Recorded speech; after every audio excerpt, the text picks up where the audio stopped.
قبروں پر آزان دینا کیسا ہے؟ اہم مسئلہ ہے۔ بعض لوگ میت کو دفن کرنے کے بعد قبر پر آزان دیتے ہیں۔ بعض لوگ سے مراد کون ہے آپ اچھی طرح جانتے ہیں۔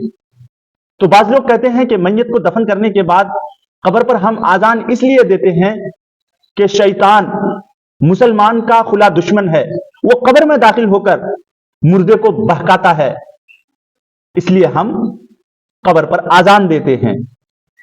یہ کتنی جہالت، کھلی ہوئی گمراہی اور بدعت و خرافات ہے۔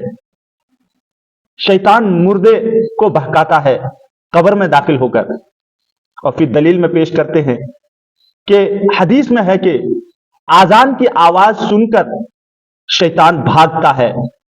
تو ہم اس لیے آزان دیتے ہیں تاکہ شیطان قبر میں داخل ہو کر مردے کے ساتھ شرارت نہ کرے اور شرارت سے محفوظ۔ ترجمان اہل سنت والجماعت علماء حق، علماء دیوبند کا کہنا ہے کیونکہ قبروں پر آزان دینا نہ تو نبی کریم صلی اللہ علیہ وسلم سے ثابت ہے، نہ صحابہ سے ثابت ہے، نہ تبع تابعین سے ثابت ہے، اس لیے دین کا حصہ نہیں ہے، اس لیے ہم آزان نہیں دے سکتے ہیں، اور آزان دینا درست بھی نہیں ہے۔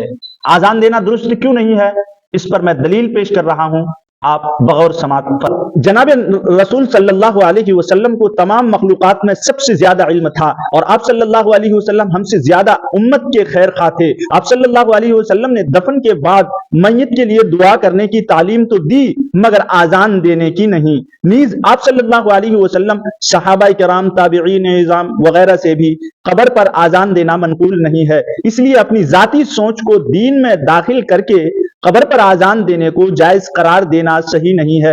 الغرض قبر پر آزان دینا دین میں نئی بات ایجاد کرنا ہے، اور دین میں ہر نئی بات بدعت ہے، اور بدعت گمراہی ہے، چنانچہ قبر پر آزان دینا بدعت ہوگا۔ رہا مسئلہ شیطان کے بھٹکانے کا، تو شیطان کے بھٹکانے کی طاقت صرف اور صرف انسان کے زندہ رہنے تک ہی ہے۔ انسان کے مر جانے کے بعد اس کو بھٹکانے کی طاقت نہیں ہے، یہ کہہ کر کہ چونکہ شیطان قبر میں داخل ہو کر مردے کو بھٹکاتا ہے، بہکاتا ہے، اس لیے ہم آزان دیتے ہیں تاکہ ان کی شرارت سے میت محفوظ رہے۔ سراسر جہالت، بددینی اور بیوقوفی، بدعقلی، دین میں نئی بات ایجاد کرنا ہے، یہ سراسر جہالت جہالت جہالت ہے۔ بدعت اسی قوم میں جنم لیتی ہے جہاں جہالت ہوتی ہے، اور حدیث میں یہ بات صراحتاً آئی ہے کہ بیت الخلا میں، چونکہ بیت الخلا ناپاک جگہ ہے تو وہ جنات کی جگہ ہے، شیطان کی جگہ ہے، تو کیا ہم میں سے کوئی انسان بیت الخلا میں داخل ہو کر آزان دیتا ہے شیطان کو بھگانے کے لیے؟ کتنی جہالت اور بددینی کی بات ہے۔ اللہ ایسی قوم سے ہماری حفاظت فرمائے اور ہمیں درست عقیدہ رکھ کر زندگی گزارنے کی توفیق نصیب فرمائے۔ علماء حق، علماء اہل سنت والجماعت، ترجمان اہل سنت والجماعت کے دامن کو مضبوطی سے پکڑے رکھنے کی توفیق عطا فرمائے۔